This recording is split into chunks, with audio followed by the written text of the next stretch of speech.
One of the lessons I've learned is honor the past. That's one of the failures I've learned from in my past, that basically sometimes evolution is better than tearing things apart. When you're entering a new company or a new market, there are lessons to be learned from the past and opportunities to grab a hold of to propel yourself and your company forward. Paul Lanham entered a new company and industry all at once when he became the Chief Information and E-commerce Officer at Charlotte's Web, a CBD company. On this episode of Up Next in Commerce, Paul details how he used his experience at companies such as Crocs, HCL, and Brookstone to help guide him as he helped grow the e-commerce business at Charlotte's Web to the point where it now represents 65% of the business. Paul explains the methods he used to help generate qualified traffic, conversions, and high retention rate, and he discusses the technology he thinks is going to make a huge impact on e-commerce in the future. Enjoy this episode. Up Next in Commerce is brought to you by Salesforce Commerce Cloud. Respond quickly to changing customer needs with flexible e-commerce connected to marketing, sales, and service. Deliver intelligent commerce experiences your customers can trust across every channel. Together, we're ready for what's next in commerce. Learn more at salesforce.com/commerce.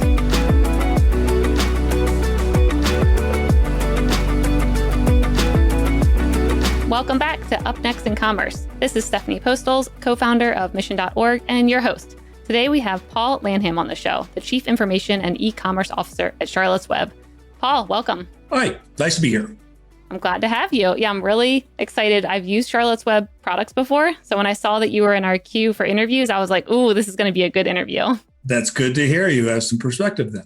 So to start, I was looking through your background and was really impressed by some of the companies that you've worked at. Mm-hmm. And I'd love for you to first, before talking about Charlotte's Web, kind of go through a little bit about your history and then what brought you to Charlotte's Web. Sure. As you just noted, I have a pretty diverse background, mostly in the retail and CPG and technology industries. And what's really colored my career is that I've been given a lot of opportunities, some of which I hadn't had a lot of experience in, including e-commerce when I started in its infancy in the mid-90s, when you had to build everything. You couldn't really go to the corner shop and buy an e-commerce server. But I basically have touched on virtually every aspect of e-commerce over the past 20 some odd years. I've been a C-level executive for about 25 years and worked for a diverse group of companies, a variety of sizes, some startups, started my own tech company, and now at Charlotte's Web, which I have to say is very much different in terms of its makeup versus the companies I've worked for in the past. Yes. And just for people to know the difference, it'd be great if you could name drop a bit. I know people hate name dropping, but I'd love to hear what were some of the companies, the largest ones you've worked at? Sure. So they can compare it to Charlotte's Web. I worked for what was a startup, Crocs. I think people will recognize the infamous shoe company. Yep. That is just located down the street from where I work.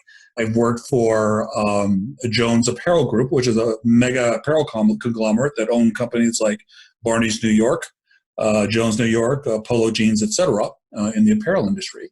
I started a tech company that eventually became a subsidiary of HCL Technologies, which is a global tech firm based in India.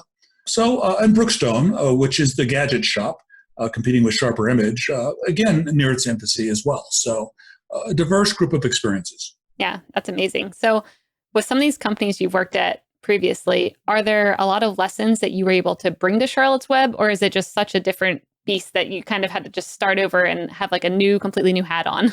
Well, basically, if you've been a C-level executive for a number of years, you have some successes and you have some failures, and hopefully you learn from the failures. And I've had a few. Implemented virtually every kind of system you can imagine. Been on the business side from an e-commerce perspective, and learned a lot of different things that I've been able to bring to Charlotte's Web.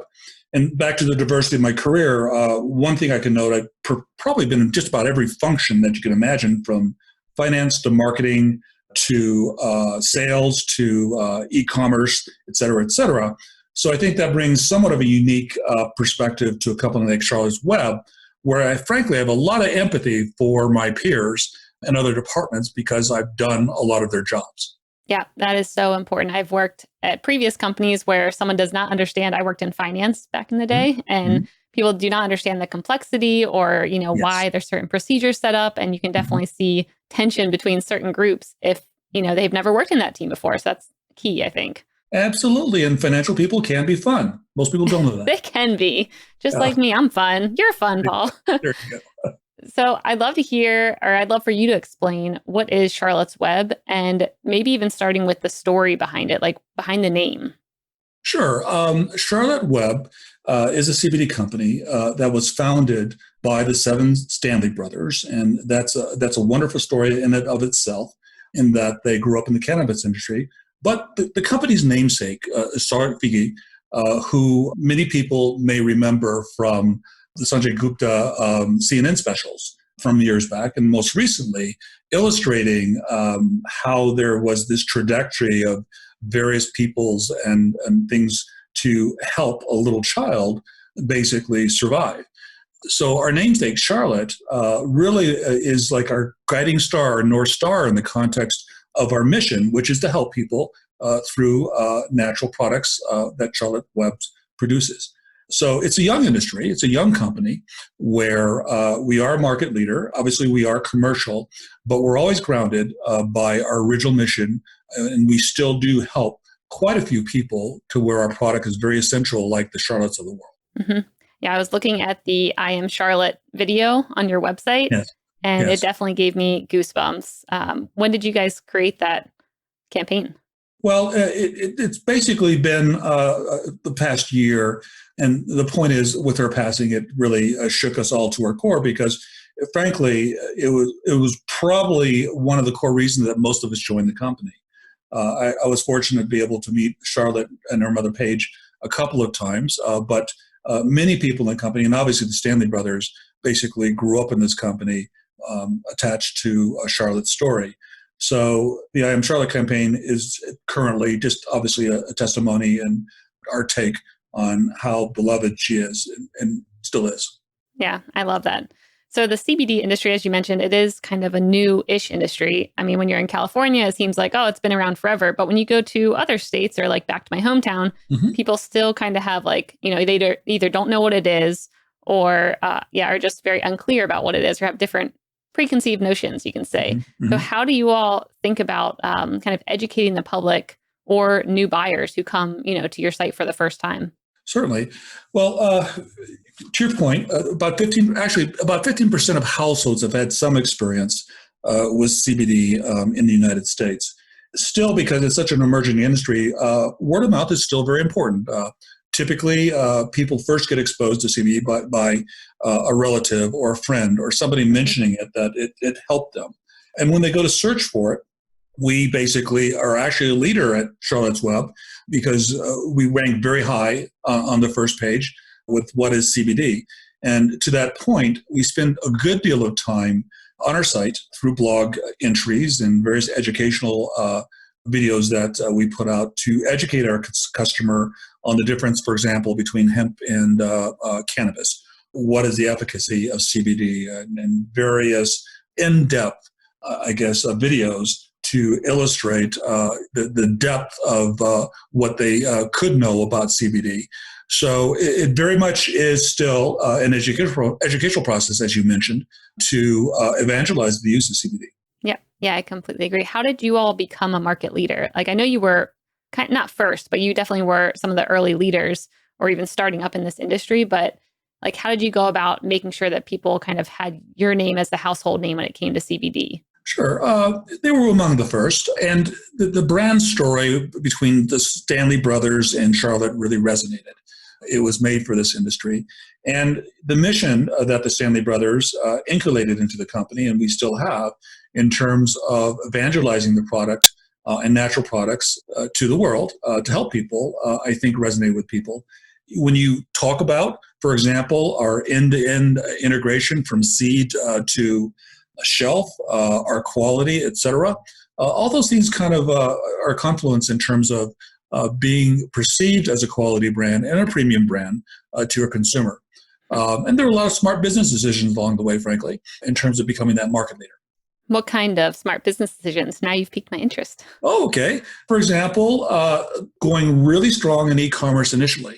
in that the nature of the industry is that there's been a slower adoption in the major retailers because hemp, frankly, from a federal perspective, wasn't quite legal until a couple of years ago, based on the Farm Act.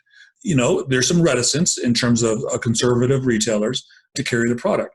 So they were very smart in not necessarily going the mom and pop route, even though we have a big natural store population on the retail side, but going very strong with e-commerce and hiring the right people right out of the bat a few years ago to basically push commercial side of this. E-commerce right now represents about 65% of our business as it was in the first quarter, and that's somewhat of a higher percentage than many of our competitors. What do you think is attributed to that higher percentage? Being first out of the gate, being very professional about it. But the primary drivers, there are a couple, back to the brand story that really resonated. It was beautifully presented on the site and through media. And secondarily, the quality that we bring to the table that we try to communicate to all our consumers. From that seed to shelf continuum, we test the product 20 times. We track each individual bottle or tincture or the like back to a specific lot in seeds. And we could document virtually anything anyone needs to know about that particular product. So particularly in this industry where you have an influx of competitors, some of which, frankly, are not quite as sophisticated in the context of testing and their branding, you can really stand out by basically taking care of those issues. Yep. Yeah, I completely agree. That is how I found you guys in the early days, was because quality to me is like the biggest factor when it comes to CBD, and is also something that a lot of people worried about early on, because you do hear horror stories, and it felt good going to a company knowing like, oh yeah, they've already got everything figured out. They've got the dosing, down to a T. They've got like it's non-GMO. And yeah, I think that's so important with an industry like this. Absolutely. So the one thing I was thinking about was consumer journeys. Like everyone is coming to your website, maybe at a different place. Like we were mentioning before, like some people are brand new, where they've maybe never even heard of it, where education's key. Some people have heard about it. You've got the people who may be hiding their browsers when they're looking for it, or the people like me, it's like, oh yeah, this is like an obvious thing that can help you. Sure. How do you personalize either your e-commerce experience or your marketing efforts to kind of go after all those people and meet them where they are? Well, that's a good question, because when I mentioned sophisticated, we have invested in tools that enable us to personalize that journey. So, for example, back to my comment on what is CBD, if somebody enters that as a search term and they happen to click on our link, we will take them initially to the educational materials, and we'll kind of guide them in the process from the e-commerce perspective of walking them through that journey, and hopefully they purchase. And we do that in the context of segmenting our email channel. We have a variety of channels, and we handle each one differently. Our affiliate channel, for example, is very strong in terms of the partners we deal with, like a healthline.com, which yet again is another educational component in that we're very strong with them. So depending on the channel, depending on the entry point of our consumer, we will treat them differently in the context of where we land them on the website, what we offer to them in the context of their journey through the website, and what promotional activity we engage with them in. Got it. Yeah, that makes sense. When it comes to affiliate programs, how did you all think about setting that up? And is that still a big part of your strategy, or did you kind of pull back on that once you started becoming more of like a household name? It's still and will be a very big part of our strategy in that penetration of CBD from a search term perspective is still relatively low compared to what I've experienced in the past. So that we're still in an emerging phase where we need to use and leverage every channel we can. So as strong as our e-commerce business is, which happens to be, frankly, e-commerce alone at Charlotte's Web is a market leader in revenue compared to every other CBD company, just alone. So it kind of tells you the scale of our business. But the healthline.com affiliate is very important to us in that it is the number one rated medical advice site, I believe, if I looked at the statistics recently. Every entry point is different for every consumer, and we need to leverage all those different entry points. We can't, for example, rely solely on organic search as an example. Not that we would, but we need to basically go through every venue. Got it. What does it look like setting up a partnership like that? Because I think that is really important, kind of finding someone who has a good reputation that a lot of people trust. But what did that look like setting that partnership up and making it so both sides feel like it's a win-win? Well, to your point, it's important to vet the partner because obviously you don't want to be presented on a site that doesn't quite meet your value set or your brand image. So we're fairly choosy in terms of affiliate partners that we work with. Obviously, in some cases, it's a longer negotiation in that, obviously we want to do it on advantageous terms in terms of the share or the basically. We don't cast a wide swath in the context of the affiliate partners we deal with. We're very selective. Got it. So the one thing that I was wondering earlier when you were mentioning failures and like having, I mean, you of course have like a huge backlog of experience at other companies. Mm-hmm. What did your first 90 days look like coming in to Charlotte's Web? And like, what big things did you change from the start based on maybe past failures or successes that you've had at prior companies? Well, like entries in the most company, it was a rush.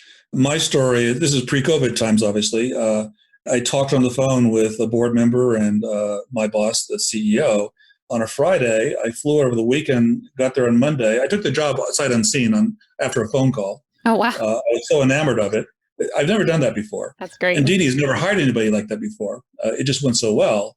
And I showed up on Monday and I didn't leave for 90 days, much to the consternation of my significant other in Boston.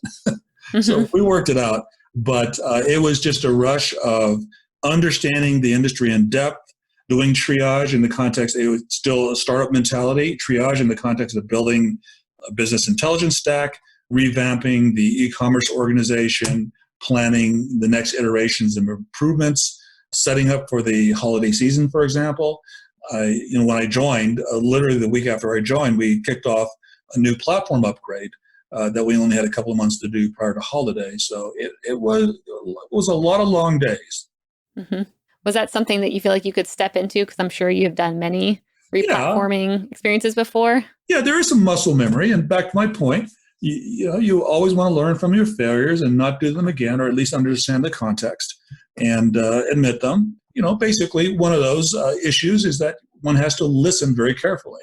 I parachuted into a company that was going 1,000 miles an hour. And one of the lessons I've learned in the past is honor the past, because there was a great deal of work and a lot of great work done that I took the attitude of evolving and adding to as opposed to tearing apart, which, many C-level executives take that as their mandate. I've never really done that. And it's one of the failures I've learned from in my past, that basically sometimes evolution is better than tearing things apart.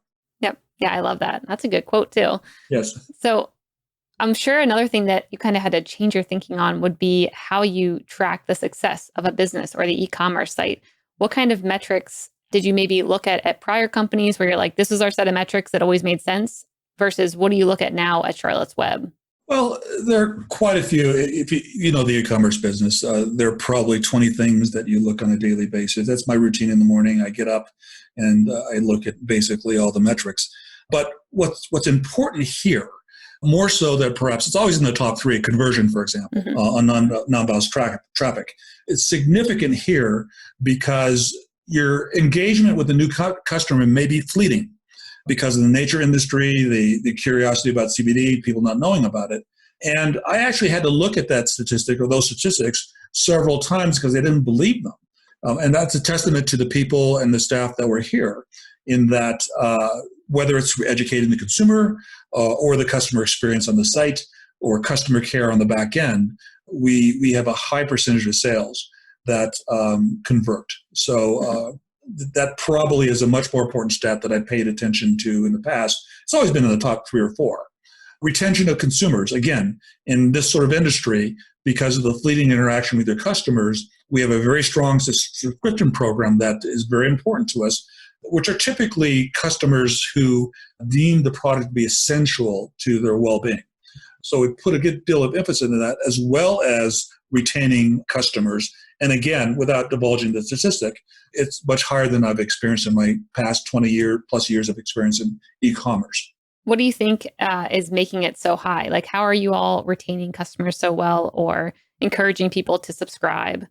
Well, it's high because I guess in a way our traffic is more qualified than, again, I've experienced in the past. When they come through the site and they've been educated, there's a slightly higher degree of propensity to buy. So that's a factor.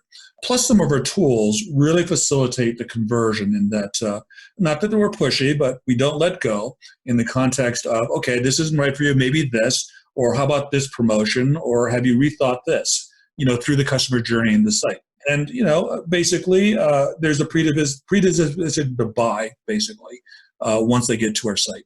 Is there any initiatives that you've implemented when it comes to, like you said, you sometimes you don't let go and you make sure to keep reminding them or showing them new products or new ideas? Like, is there anything that you've implemented recently around like those kind of initiatives that have increased conversions or increased like subscription rates or anything that you've done where you're like, that was a big flop, don't try that? Well, yeah. Again, getting better, much more sophisticated. I don't think anybody else has implemented the suite of what I call campaign tools and analytical tools. Typically, people use the standard GA or Google tools, and we've gone past that and utilizing tools that I've used in much bigger companies without naming the company. So we can have a high degree of personalization in terms of how we treat our customers as they kind of navigate through our site. A much higher capability in terms of test and react, and basically inculating those scenarios and situations into our campaigns, eventually down to the individual level. We've implemented those over the past 3 or 4 months. The company is still, my staff is still learning some of the aspects of those tools. And on top of that, from an analytics standpoint, which is a little unusual in the industry, we dived in with both feet from an artificial intelligence perspective. Because, I joke with my staff, and they read too rapidly with me that my experience doesn't always mean anything.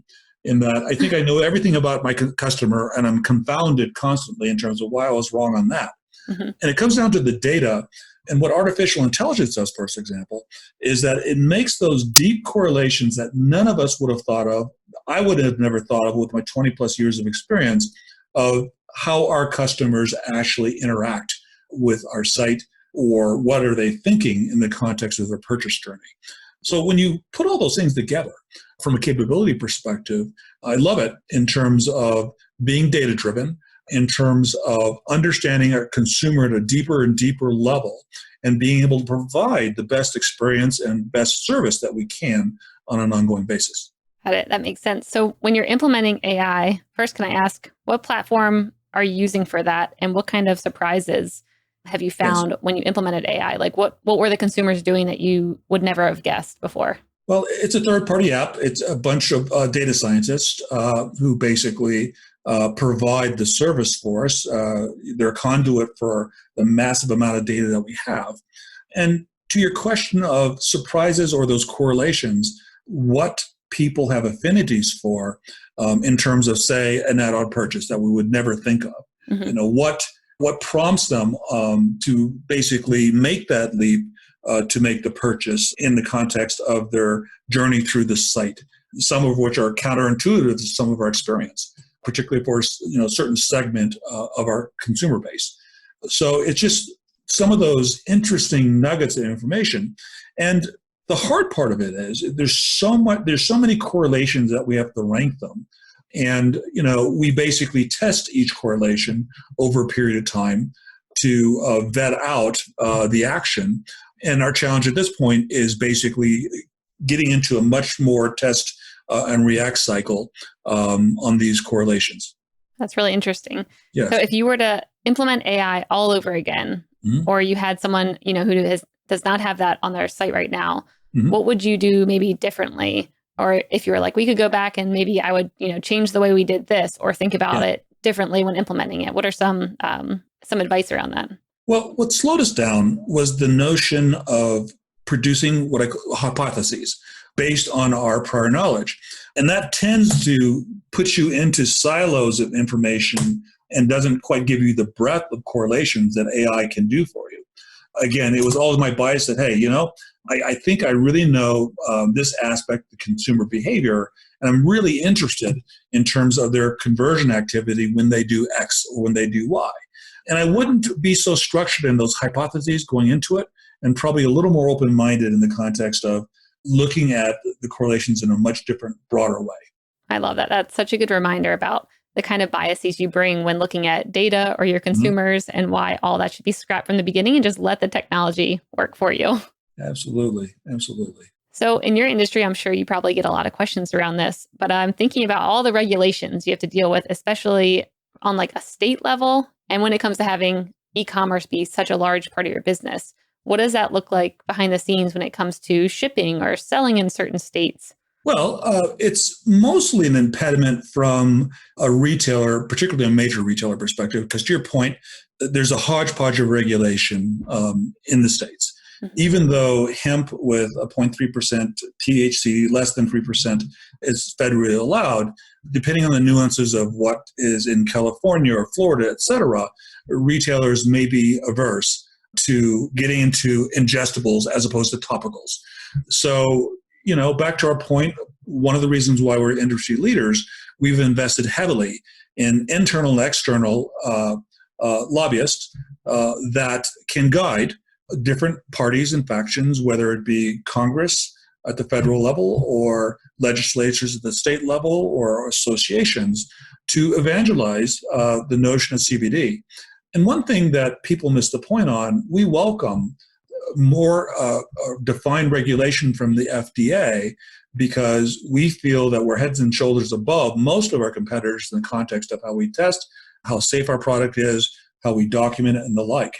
So it's an ongoing journey that hopefully more clarity will emerge at both the state and federal level, whether it's with the FDA or with various state legislatures, to make the retail sales of CBD more palatable. We do ship to all states from an e-commerce perspective.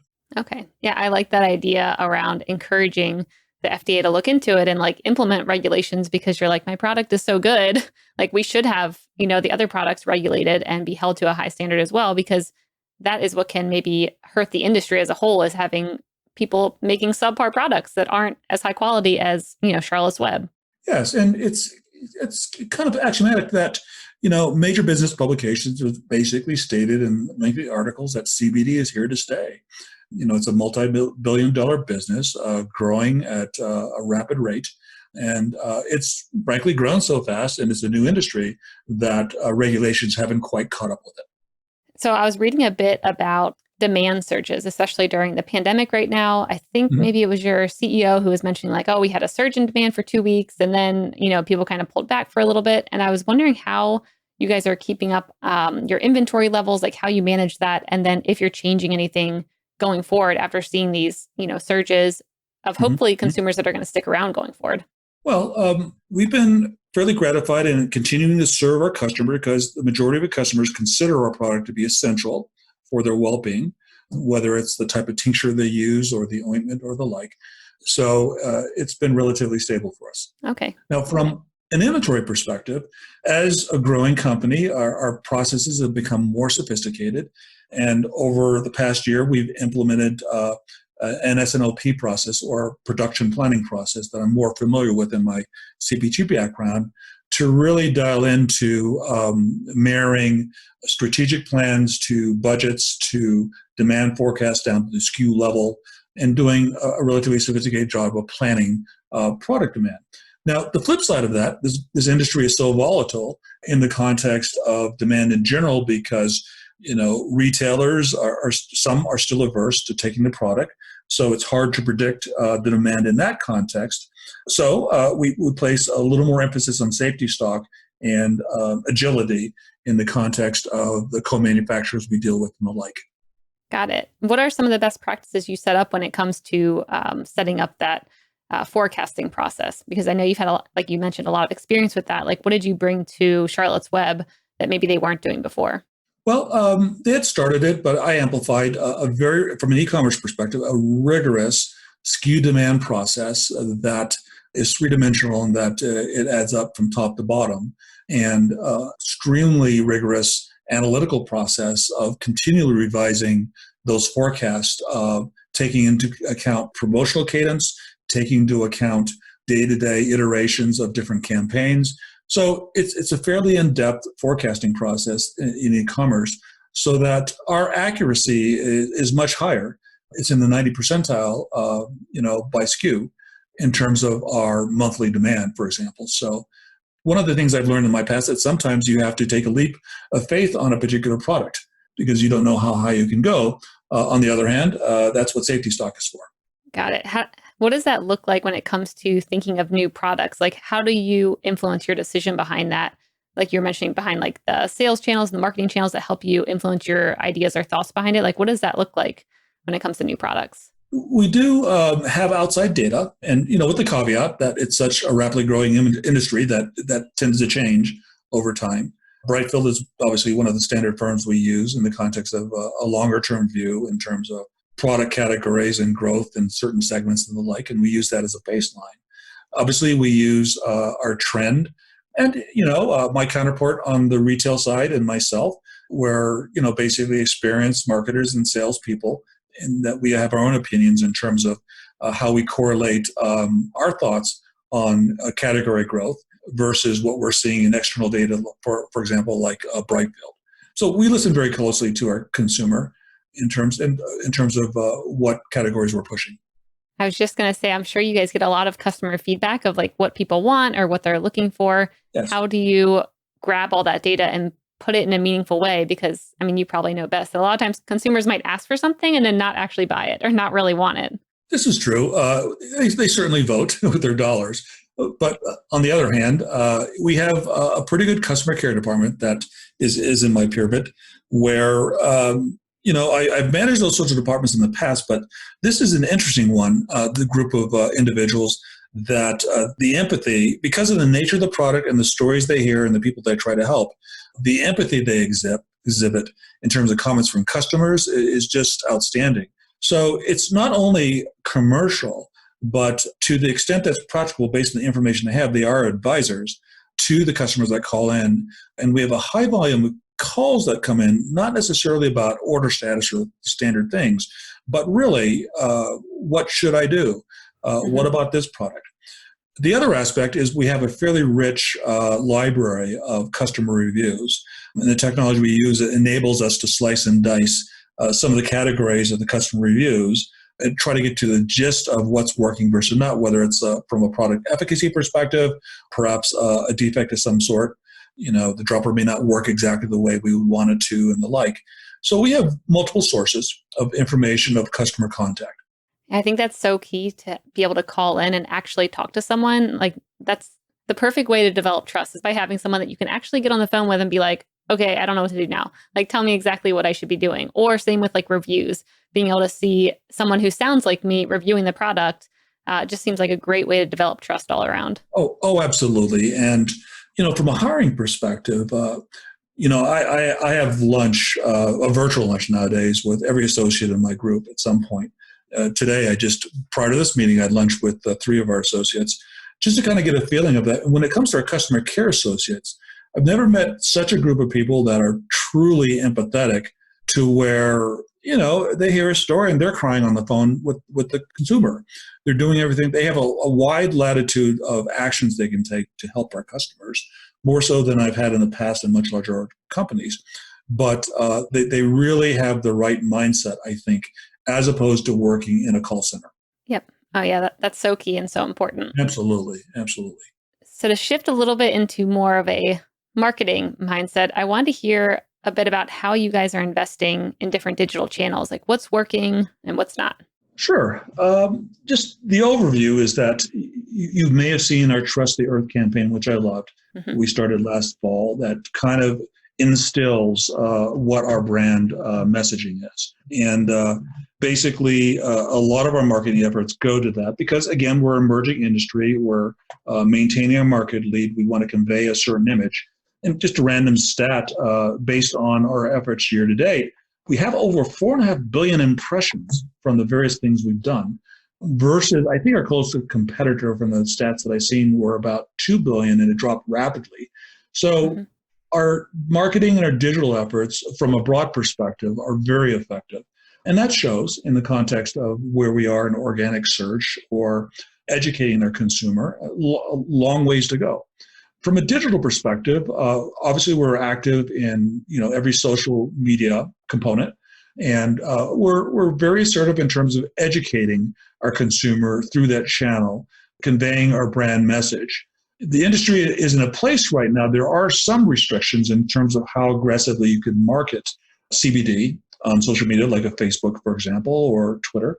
But that's not a real problem for me right now because for me, we want to activate understanding and education in our brand story at this stage of our growth in the social media channels. So a lot of our digital, aside from our paid media, which we're very good at, I believe, a lot of our digital is focused on building our brand. How are you thinking about expanding into other markets? I think I saw that you were looking at going into a few other countries. Like, how are you guys exploring that right now? Well, we're basically putting our markers out there. We have a staff of people who are very experienced internationally. I have a good deal of international experience as well from an e-commerce perspective in retail. But, one of the constraints still is the regulatory environment in that we won't sell in any country that obviously it's not allowed. And there aren't too many countries that actually allow it. So, we're basically putting the building blocks in place if in case that would be our strategy to understand what the international market would mean to us. But it's still evolving because it's basically not allowed from a regulatory standpoint in quite a few countries. Got it. So now that we're kind of predicting your future a little bit, I'm wondering what kind of e-commerce trends are you excited about or preparing for right now? Well, in general, like I have for a number of years, it's the technology keeping up with my visions of personalization. In the perfect world, I'm interacting real time with an individual consumer in the context of whether educating them or guiding their journey and the like. And the technology is starting to catch up with that capability, even at a company of our scale. So that's the trend that has been there for a little while, but the promise has been there, but the reality is starting to catch up. The other I mentioned is using deep technology to a point, within certain boundaries, to understand our customers' behavior and needs and wants, and applying point number one, the personalization to that. That makes sense. Is there any new tech that you're experimenting with right now that you guys are loving? Well, I've experimented with in the past in terms of client-side speed of devices. You know all the tropes about how conversion is impacted by site speed and page load and all those different things. But what I've been enamored of in the past couple of years is utilizing technology to tailor the experience on whatever device consumer has. There's somebody out there still on dial-up, if that still exists. You caught me, Paul. Browser, right.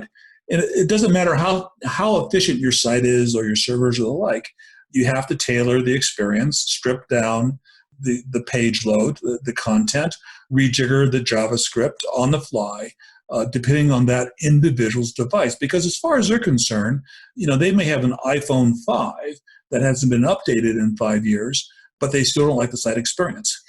Yep.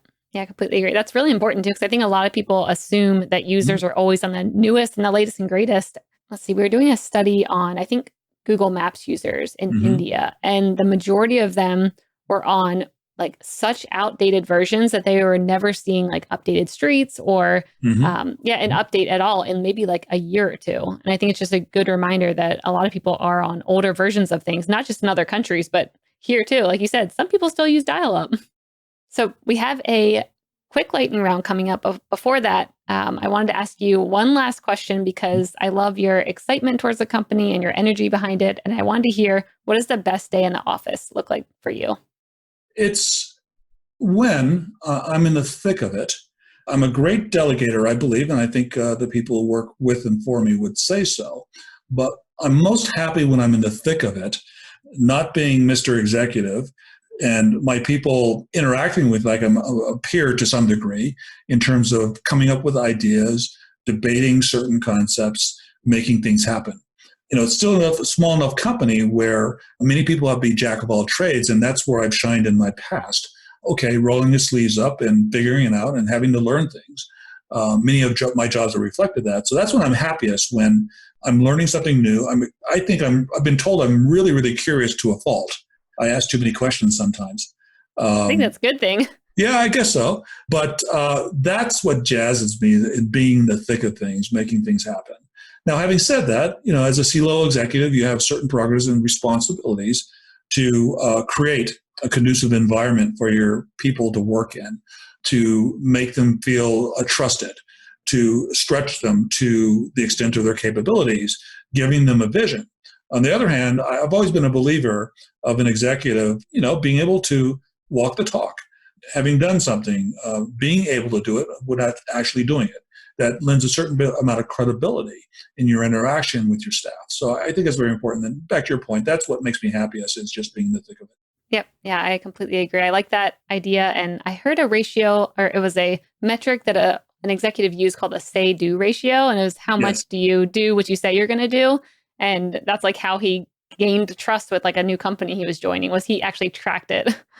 Well, in a small company, I think my first interaction with an associate at CW was riding up the elevator that Monday. They had heard of me and they asked my name, and they heard that I was a tech guy. I was, really e-commerce business guy and tech guy. And they asked me about an email problem they were having. So a personal or a company one? A company one, yeah. Okay. I can't quite get this to do this on me. It was a sales executive or sales manager that we had. She asked me a question, not knowing exactly what I did. So I spent a half hour tracking it down and getting back to her. And later when she learned, oh, you're in charge of e-commerce and tech and all that stuff. So to me, it's in a small company like ours, you have to be personal. You have to be willing to help anybody with anything and follow up on it and get it done, as opposed to always delegating. And there's a balance, obviously, in terms of the work balance, but you have to show that direct interest in everybody's issue and what they're doing. Yeah, I love that. It's such a good mindset to be in. Like you said, especially coming from a larger company where employees might be like, oh, this guy is going to just delegate everything, like showing them like you're willing to get your hands dirty and help them with their needs and stuff. Yeah, so crucial. All right. So next we have the lightning round, brought to you by our friends at Salesforce Commerce Cloud. This is where I'm going to ask you a question and you have a minute or less to ask, Paul, or to answer. Are you ready? Okay, lightning round it is. I'm ready. Roll up your sleeves. Get ready. All right. They're already rolled up. First one. I'll start with an easy one. What's up next on your Netflix or Hulu queue? What are you watching these days? Oh, on my Netflix queue, let's see. Geez, I don't watch a lot of TV, so you're going to stump me. I have 30 seconds left. I'm mostly about historical dramas. I've always wanted to watch The Crown, which everybody's watched. So that's probably next on my queue. Cool. I haven't watched that yet. You'll have to let me know how it is. There you go. All right. What's up next on your travel destinations when you can travel again? Wow, when I could travel again, I'd like to go back to Tokyo. I've traveled so much in my career personally. At one point, I spent about 50% of my time overseas. Oh my gosh! But Tokyo calls. I was born in Tokyo, and cool. Japanese American descent. So when I traveled, I was always able to get there and see my cousins like 3 or 4 times a year. But it's been a while. That'd be my first place. That is a good one. I love Japan. What app or piece of tech are you most enjoying right now? I'm most enjoying, this is an odd app, is a password saver. I won't say the name of it, but I've been searching for the perfect one because I'm all about convenience and security and all those things at the same time. So it's an odd choice, but I found the perfect password saver. Yeah, that is actually a very good piece of tech. We recently implemented that at the company not too long ago. And I was like, wow, this saves a lot of time. Who knew? Absolutely. Get rid of the sticky notes. Yep. All right. If you were to create a podcast, what would it be about and who would your first guest be? My first guest, I'm thinking big. Go for it. Because I'm thinking really, really big because I'm enamored of her career. I was actually at her first rally, Elizabeth Warren. That tells you a little bit about politics. No offense, but I was still in Boston. I went to her first rally, and I was just enamored. I've always been enamored of her, and notwithstanding what happens in the near future, I would just be fascinated to talk to her about her career and how she made that mid-career shift, and to hear her latest plan. Oh, that's cool. So would it be politics focused or more human centric on like more their human stories centric with a tinge of politics? Because I am interested in politics. But Elizabeth Warren would be it. We could get her on the show. I would make that happen for you. You would make that happen? Oh, that'd be so cool. I could do it. Elizabeth, call us. We're ready for you. Absolutely. I remember I actually seen her a few times in the crowd, obviously. The last time was at a protest at the Boston Common, and she was quite compelling in her speech. Oh, that's great. I will have to see if I can find that online. Yeah. All right. The last hard one, which you've kind of already answered this, but I'll throw it anyways at your way. What one thing will have the biggest impact on e-commerce in the next year? I think the biggest impact is the turmoil going around the big guys, whether it's Facebook, Google, to some degree, Amazon. What is the regulatory landscape? What is the antitrust landscape? How will they evolve? How monolithic will it be? I think I actually think about that quite often in terms of how do we interact with them? Do businesses make the leap into Amazon as a third party? How do the algorithms evolve from a Google perspective? How does privacy work? So that really weighs on me in the context of thinking through how do those outside forces that are so monolithic in the tech industry impact e-commerce? Oh, that's a big, juicy one. We'll have to have a whole nother episode just to talk about your thoughts on that. Right. Well, Paul, it's been such a pleasure having you on the show. Like I said, I use Charlotte's Web. I've been around it for a while, and I really appreciate you coming on and taking the time. Where can people find out more about you and Charlotte's Web?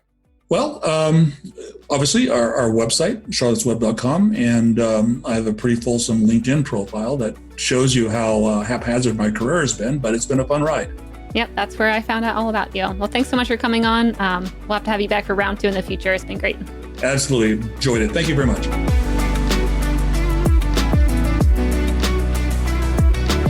Up Next in Commerce is brought to you by Salesforce Commerce Cloud and created by the team at mission.org.